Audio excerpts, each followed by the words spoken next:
Welcome to my next Lost.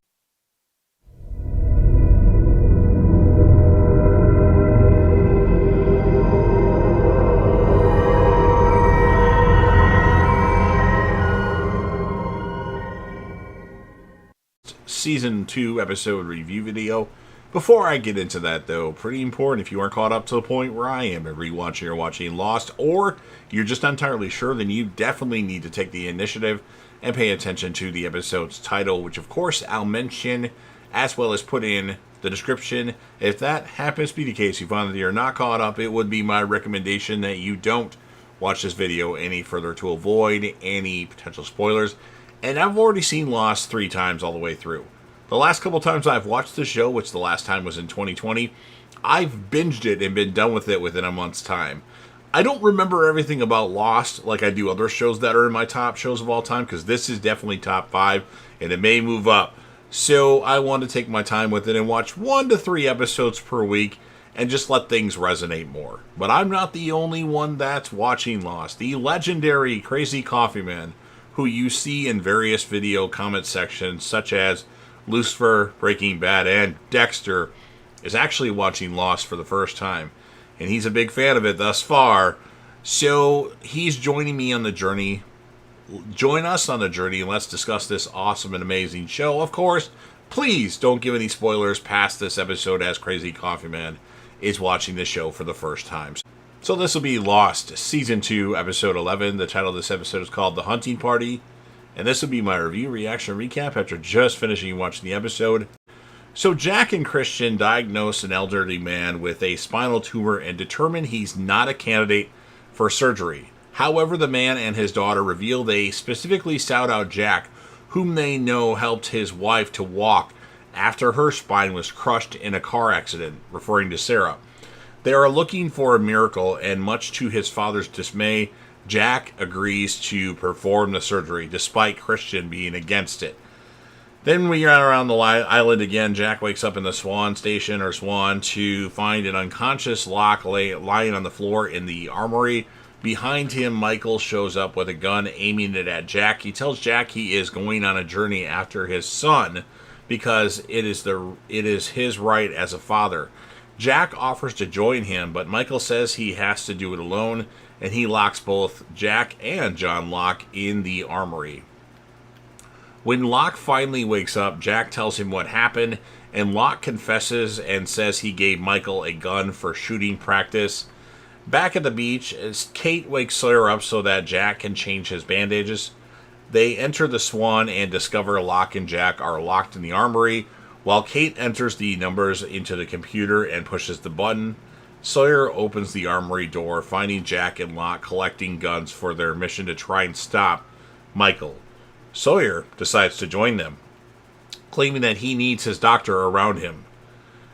Back to the Jack flashback, Jack and the man's daughter, Gabriella, form a connection, a dangerous one according to Christian Shepherd, who warns Jack to keep his distance, but Jack is spending nights and weekends at the hospital, working overtime while Gabriella is there at her father's side through a series of tests and pre-surgical procedures. This is causing disharmony at home, and Jack and Sarah's marriage is paying the price because Jack is considered a miracle worker. She tells Jack that the pregnancy test she took was negative. He asks if she wants to talk about it, but she refuses. She gets up and says, "See you later, Jack," and leaves the room. Kate also wants to join, but Jack angrily refuses and orders her to stay behind to take care of the button. The hunting party leaves without Kate. On their way across the island, Sawyer asks Jack why he did not let Kate join them, and Jack responds with a sarcastic remark about going back to see if she hurt her feelings.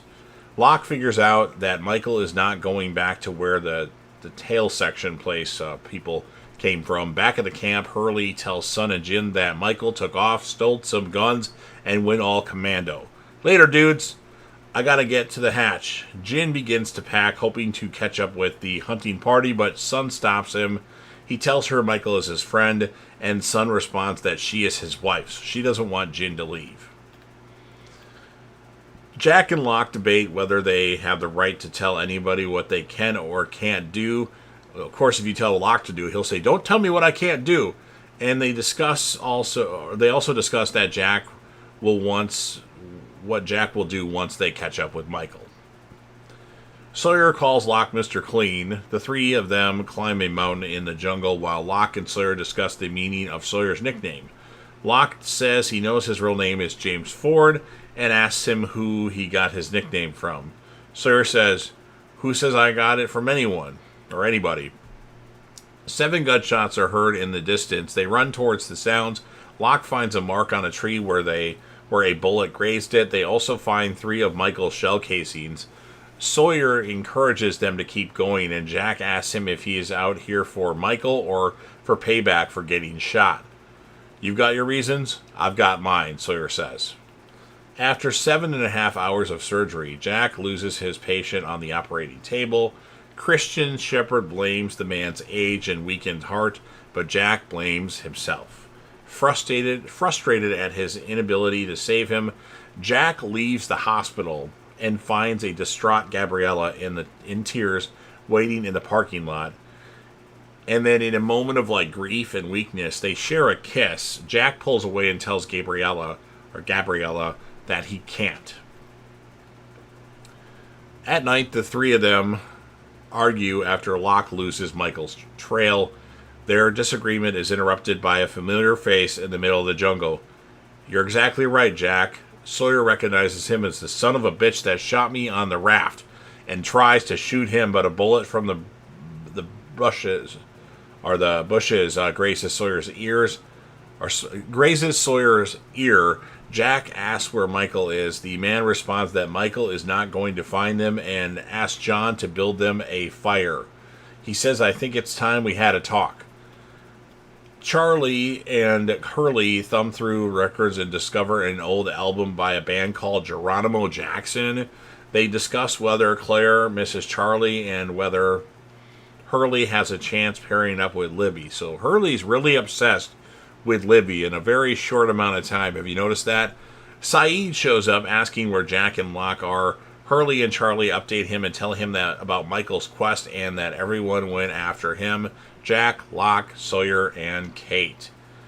The bearded man, played by MC Gainey from Con Air, that's what I most know him for, is the guy, Swamp Thing, that flew the plane, says that Walt is fine and he's a very special boy, and he even chastises them for walking into someone's kitchen, eating food that is not theirs, opening doors to rooms that they have no business opening. He also quotes somebody a whole lot smarter than anybody here, saying, "From the dawn of our species, man's been blessed with curiosity. This is our island." Jack says he doesn't believe him and points out that Ethan was sent as a spy and that Locke, Sawyer, and himself outnumber the other. The man says that's an interesting theory and then shouts, "Light 'em up!" And then we have a ring of torches light up around them. The hunting party realizes that they are surrounded. The others have Kate and mentions shooting her right in front of him. "Give me your weapons and walk away." "It's your call, Jack." He starts to count and Jack says, "Stop." And then they give their weapons. Sawyer tells him, "We ain't done, Zeke." And he lets Kate go. On the trek home, Jack is still angry that Kate disobeyed his orders. She tries to apologize, but he shuts her down and gives her the cold shoulder. Jack returns home to Sarah in our flashback and comes clean about the encounter with Gabriella. He tells Sarah that she kissed. He vows that things will be different. He's going to put more effort into their marriage. He's going to fix it, but Sarah feels that Jack will always need something to fix. Jack hugs Sarah, but she's not hugging back. Sarah tells Jack she is leaving him and she has been seeing someone else for some time. Sarah says Jack will always need something to fix, and Jack lets her leave without much of a fight. Sawyer offers a few encouraging words as the group leaves her at her tent. That's Kate. Charlie sees Locke talking to Claire and doesn't look too happy. Ana Lucia is feeding Vincent. Jack turns to Ana Lucia and says he heard she was a cop and that she killed one of them. When she confirms these facts, Jack asks how long it would take to train an army, and that's what ends this episode of Lost. So, pretty good episode. Not the greatest episode. I'll give it an 8.5 out of 10. The characters of the episode, but obviously it's a Jack-focused episode, so Jack is the character. We have our bearded other guy. I believe he gets a name eventually. Spoiler alert, his name, I believe, if I remember correctly, or if my memory serves me correctly, is Tom. Although I could be wrong on that. And then my secondary character, I think it would be Kate. Just because Kate does what Kate does. So, you've heard everything I have to say. Now it's your turn. If you're a fan of Lost and you want to help me out with the YouTube algorithm, please consider Hulk smashing the like button.